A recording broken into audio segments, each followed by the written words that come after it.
Year, so I thought I would do a little market update. And I'm sure, if you're keeping up, you've probably heard some of the stuff. If not, hopefully this is news for you to kind of just stay informed. So, a couple snippets of articles that have come out over the past week or so, as far as market updates. So, Wells Fargo, JP Morgan, they're reporting for quarter 2 of this year a mortgage uptick. So that is positive. It's also seasonal. I mean, it's pretty expected. We're in the summer selling season. So obviously, there's going to be a mortgage uptick, but let's see what those numbers look like. So despite the significant challenges of the, high home prices and higher mortgage rates than, the previous year, they reported an uptick in loan origination volume. That generally leads to purchases. So it's a quarterly increase. Well, Wells Fargo saw a quarterly increase of 18%. And that for them is still a pretty significant decline year over year, though. So while we have seen an increase, it's probably seasonal. We're still, the numbers from last year are still, pretty far below. JP Morgan, same thing, theirs doubled. But some of that was due to the acquisition of First Republic Bank. So when we were having our little mini banking crisis a few months back. So it's looking like a lot of this is seasonal. We're still way off volume from last year, but we all like to see an uptick in numbers. I know we have felt it. We've had, we've had some good months in the past few months. So new listings coming on the market from Realtor.com. This was a good graph, I thought. There were 26% fewer homes listed for sale in January 23 than January 22. And almost 29% fewer than June of 2019. So basically, we're just like Andrew was saying, he's going up against multiple offers. I'm sure if you're out there writing offers, you're feeling it the same way. The limited inventory is feeling competition again. It's causing home prices to rise. In the first half, I know in the beginning of the year we did see some decline, but I think we've already kind of passed through that. It's looking like. Here's kind of what those numbers are looking like. We're the black one here.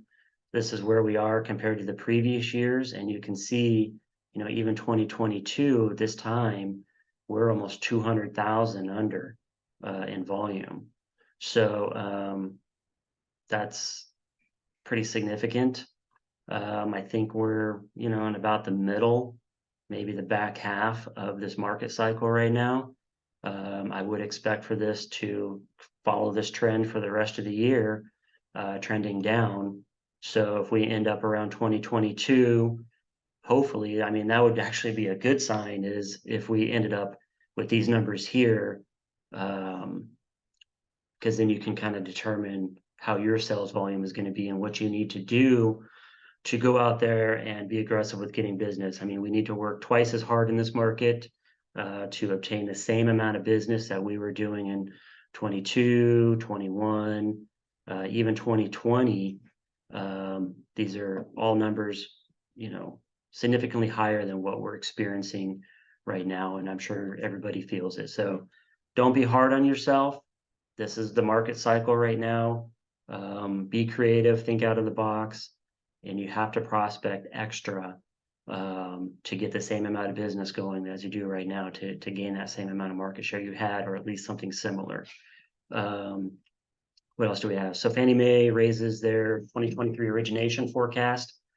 That's kind of a good thing, I think. Fannie Mae has revised its forecast for total single-family mortgage originations, now expecting them to reach 1.62 trillion in 2023.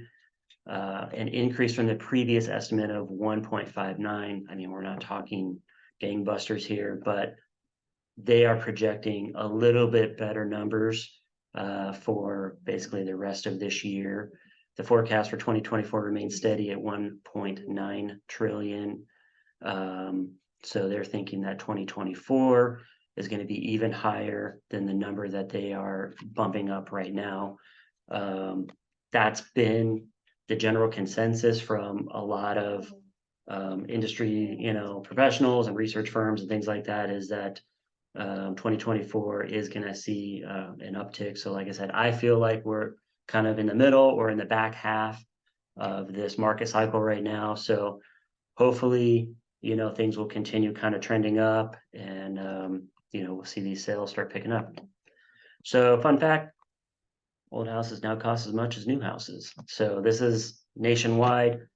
So in June, the median price for existing single-family home sales in the U.S., so again, this is nationwide, not California, but it still applies to California. It was $416, which is about the same as a price for a newly built home. So that's pretty interesting. This is noteworthy because historically new homes have been priced around 60,000 higher than existing ones, but now the difference is less than 15K. And so you can see kind of how it's gone. 10, 12, 14. So they're in 2-year increments here. 2022 is about here.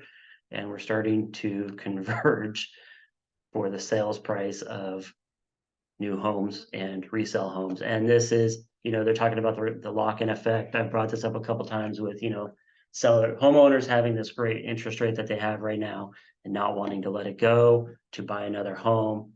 So we need to talk to them about other ways to invest that money potentially in investment homes and things like that. It's still, a thing they can do to tap into their equity to build their real estate portfolio and long-term wealth. So hopefully that gives you a little bit of insight. Things aren't as great as they were a couple of years ago with sales volume, but looks like things are kind of ticking up. So if you read this came out in a car newsletter, I think last week. I thought I would share it because I actually get this a little bit where sellers, maybe they're in a trust, they've acquired the house, something like that. They feel like they don't want to disclose anything because they haven't lived in the home, or it's an investor, they did a flip. They don't want to disclose anything. They don't want to fill out the TDS. And they almost get, the other listing agent to believe what they're saying. So I thought it would be prudent to show everybody what these actually are and what some people claim is an exemption from the TDS, but actually is not an exemption. So the basic TDS exemptions, TDS is required to be filled out by sellers of residential 1 to 4 units. And if a TDS is required, that means contractually the SPQ is also required. So that is a contractual obligation. So every time there's a TDS, there has to be the SPQ as well. There's about 12 exemptions when it comes to TDS. Here are the most common: REOs and foreclosures. We don't see this a lot. I think we sold maybe 2 this year on the buying side. Probates, I have seen an uptick in these. Bankruptcy sales, I think we've made maybe 1 of these sales this year. Government entities, that portion of mixed use property not constituting residential 1 to 4. So if it's a mixed use property with a business at the bottom and maybe a home on the top, it looks like condo style. The downstairs commercial part is not required to be in there, just the top part. And trusts, unless the trust is revocable, the trustee is a natural person, and the trustee was either a former owner or has lived in the property during the preceding year. So those are the most common exemptions. So what are the risks of misidentifying exemptions? Misidentifying a TDS exemptions puts both the seller and the agent at risk for potential liability, such as such a mistake may cause a seller's breach of the law and of the purchase agreement. Even in the circumstance where the seller knew absolutely nothing about the condition of the property, failure to deliver a required TDS provides the buyer an ongoing right to cancel, even if the buyer already moved their contingencies. So if they are not truly exempt and you know, they came in with a non-contingent, the buyers came in with a non-contingent offer, or you've gotten to the point where they've removed all of their contingencies, they can still cancel legally if the TDS has not been delivered to them. So here are the phantom TDS exemptions. So these are illusionary because there's no legal basis behind them. So the seller does not know anything about this property exemption.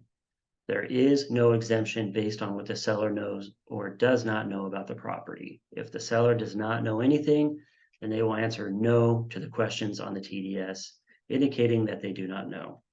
It's true that in some rare circumstances, a seller may actually know nothing, but this is not a reason to skip the TDS requirement. So this is a law. This is a mandatory statutory disclosure that has to go with all 1 to 4 unit single family home sales unless they meet the exemption. So this is not an exemption. This is just laziness and I don't want to do it. Seller does not occupy the property. Filling out the TDS does not depend on whether the property is occupied. However, if the property is not occupied, then there is a box on the first page of the TDS to indicate that the seller does not occupy the property. Flipper investor exemption, not a thing. Similar to the first two, but again, knowledge about the property or lack thereof is not a basis for any TDS exemption. Besides, often when a flipper says they do not know anything about a property, it is not very credible since they are professional purchasers who likely researched their investment. Not only that, they've done a bunch of repairs and probably dug into some walls and things like that. So technically, they probably know more about this property.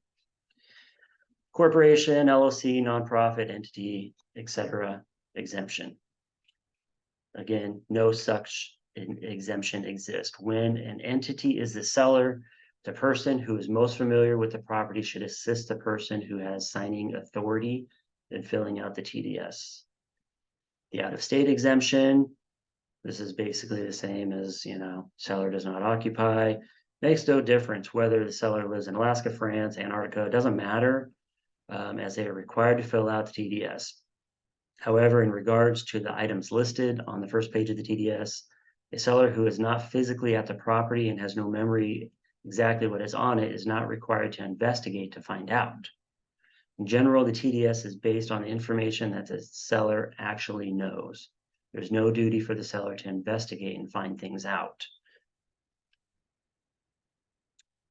The waiver by agreement exemption. So even if buyer and seller agree, doesn't mean that it's actually exempt.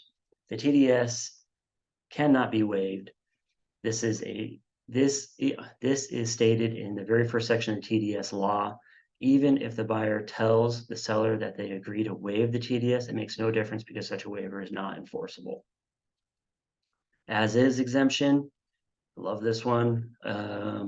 Often a seller who is selling the property as is mistakenly thinks that an as is sale creates an exemption for making disclosures. It's not the case. As is only means the seller has no obligation to make repairs, does not affect the duty to make disclosures. I actually had a friend who bought a home for sale by owner, and the for sale by owner was not providing anything, and the agent representing my friend at the time, who was not me, I didn't know this person then, said that they didn't receive any disclosures because it was a for sale by owner, and their agent actually told them that they didn't have to have any because it was for sale by owner.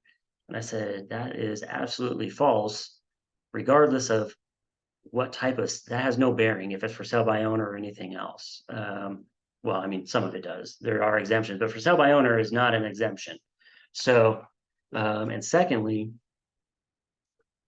per the RPA, every home is actually sold as is. The seller has no obligation to fix anything in the house unless it's in the RPA or counter offer. So technically, everything is sold as is if you look at the RPA. So this is not a valid exemption whatsoever. Short sale exemption, in terms of disclosure law, there is nothing special about a short sale. Seller is still obligated to provide all the normal disclosures, including the TDS. even if the seller will not realize any financial gain whatsoever from short sale, the seller can still have potential liability for non-disclosure. So that's an important one. I have seen a couple short sales come up lately, and yes, even though the seller may be very difficult, they're distraught, they're upset about, the position that they're in, doesn't mean that they don't have to fill out disclosures. If they want to make a clean break from that home, then they absolutely need to fill out the required disclosures. FSBO exemption, I just kind of touched on this. Whether or not seller employs a real estate licensee has no bearing on the obligation to fill out the TDS. Tear down exemption. It may seem that if the buyer is going to tear down the structure, then making disclosures about its condition is irrelevant. However, going down the list of questions on the second page of the TDS, you'll notice that at least half of them concern conditions affecting something other than physical condition of the structure itself. For example, question C11 asks about the neighborhood nuisances. Question C2 asks about features of the property shared in common with adjoining landowners. C1 asks about storage tanks. So just because a buyer currently plans to tear down the property doesn't mean that they don't need to know about the storage tanks buried underneath it. Also, there's the possibility that the buyer could change their plans for the property. So again, the requirement is still there if it's a 1-4 unit. Relocation exemption. So 1998, case Shapiro versus Sutherland, the judge ruled that even though the true sellers had transferred title to a relocation company, their fraudulent misrepresentations and material non-disclosures to the relocation company were actionable by the true buyers because the sellers would have expected their lies would be repeated by the relocation company and acted upon the true buyers. So from risk management standpoint, the advice is clear. The true sellers should fill out a TDS and provide it to the relocation company. The relocation company would then deliver it to the true buyers. The relocation company will also fill out a TDS, even if it doesn't have much information, since a relocation company likely does not have detailed knowledge of the property. So they're going two buyers back in a sense. So if you are working with a relocation company, or if you're on the buyer side and working with a seller that is relocating and you see that there's a relocation company involved here, you should be getting both TDSs, the one from the relo company and the one from the sellers themselves. An exemption based on power of attorney. Bear in mind that someone with power of attorney is merely acting for the principal as a type of agent.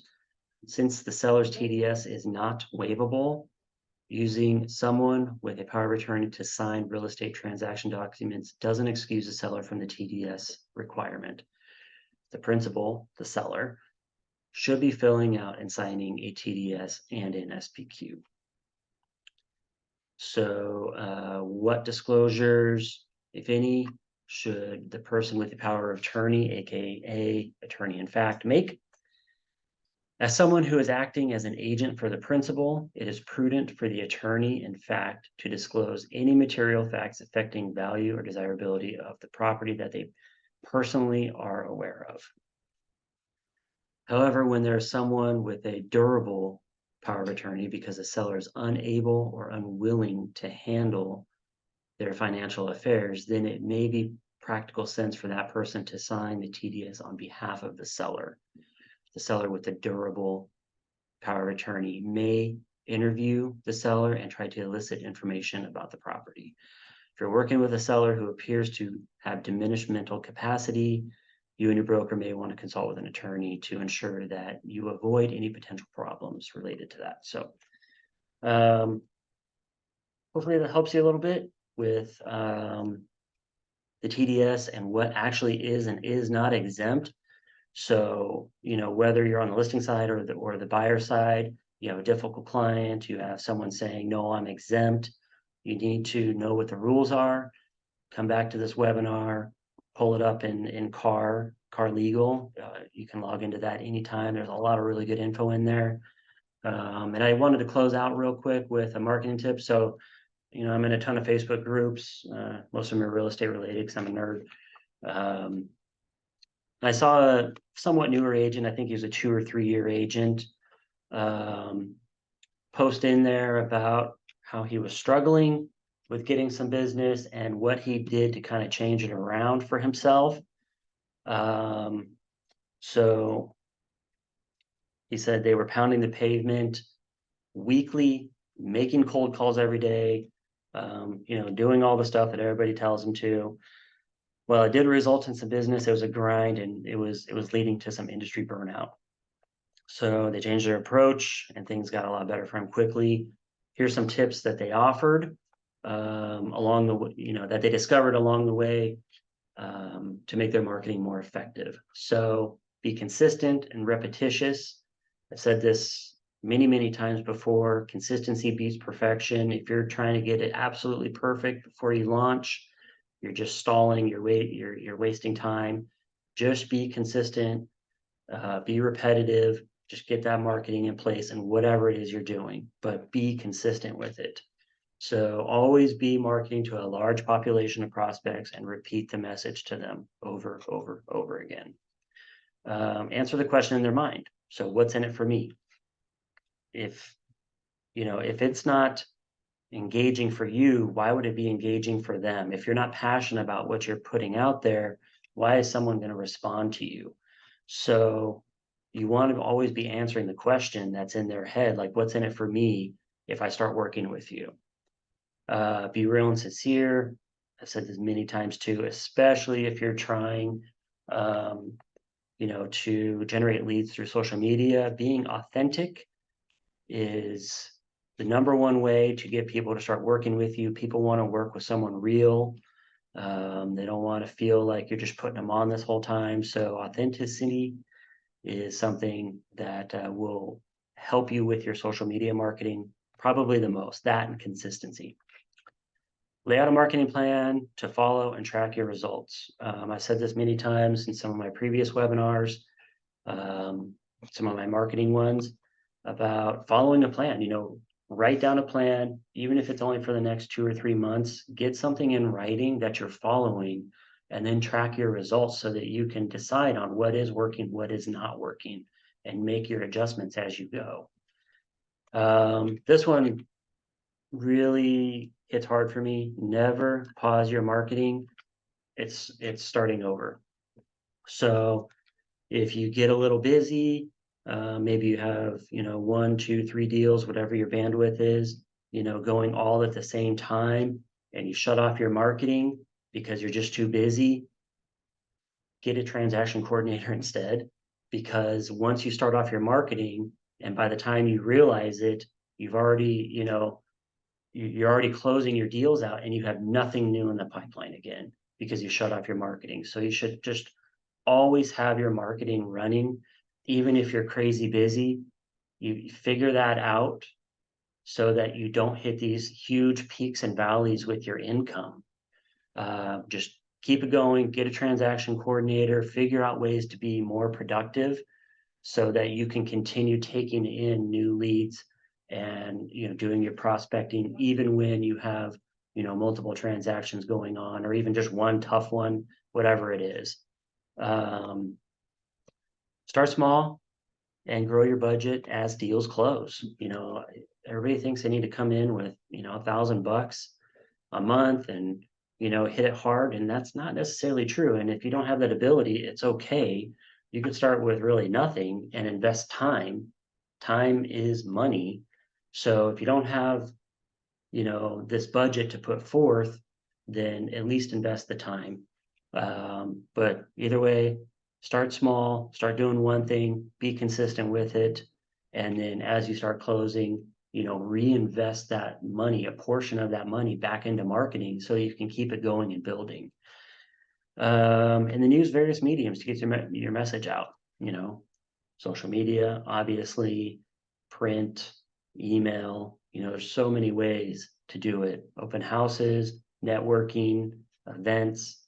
There's a lot of things you can do to get your message out. But but you just got to go and do it. And you just got to be consistent. So just wanted to share that as well. And other than that, if you guys have any questions on anything, obviously I'm always around. Hope you have a great week, and we'll talk to you soon.